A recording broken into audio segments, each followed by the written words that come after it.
youth suicide rates and mental health issues are increasing. What's your view on it, and why do you think it's so high? Yeah, I was reflecting on this question last night, and I have this piece of paper in front of my computer in my bedroom and in my office. And it was a 2017 study that's recently been republished with even more shocking statistics, but I'll go off more of an average, the 2017 study. And it shows that teenagers spend around 9 hours a day in front of screens. But they spend around 1,200 hours a year on social media, just scrolling through social media. And you sort of think 1,200 hours, well, in the context of a year, that's not that much. But I decided to do a bit of math with it. And the average lifespan of an Australian, at least, is around 82.45 years, let's say 83 years. You take that and you take our generation's social media scrolling use, and you put that into from the age of 12, 13 to the age of 83.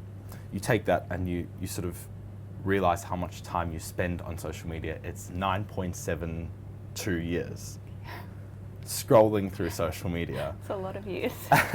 And touching back on mental health and suicide rates, we're the first generation, or at least, yes, we are, that have phones as essentially this extension of our brain in this age of information and technology, which is amazing. We have the past 1,000 years of information and history in a tiny $400 iPhone.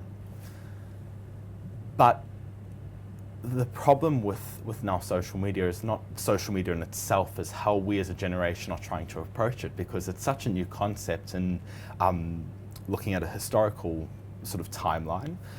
And we're the first generation to try figure out, how do we put this social media and this technology and our phones and this information into the context of our life? How do we use this to the best of our abilities? And we're still getting there, but it's going to take a while.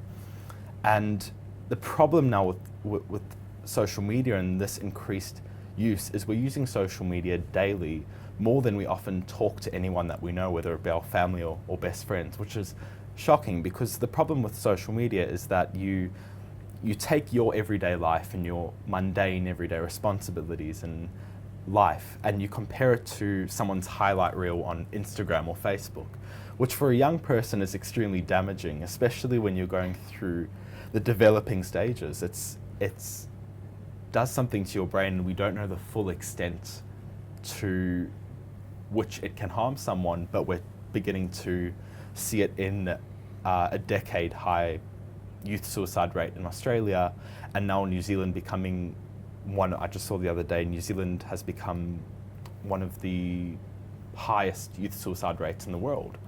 It's shocking. That is shocking. Do people realise, or does the generation that you're in, do they realise that it's not necessarily real, and a lot of it's fake, or people are just showing the best aspects of their life? Well, it's hard, because how do you differentiate reality from what you see on social media? Because it's easy to, how would you say it? It's easy to make a facade on social media that you live this like this way every day, and this highlight reel is in reality your everyday life. And that's a really important question, because and on a day-to-day basis, I work and manage Instagram influencers and Facebook influencers, and it's a really hard question, because the dangerous part of it is we don't want to distort reality through social media, so it looks like this is a potential reality that a young person can look up to, because you're promoting these impossible, never to be reached standards on social media, and someone is trying to say, well, how can I reach that in my everyday life? And it's difficult.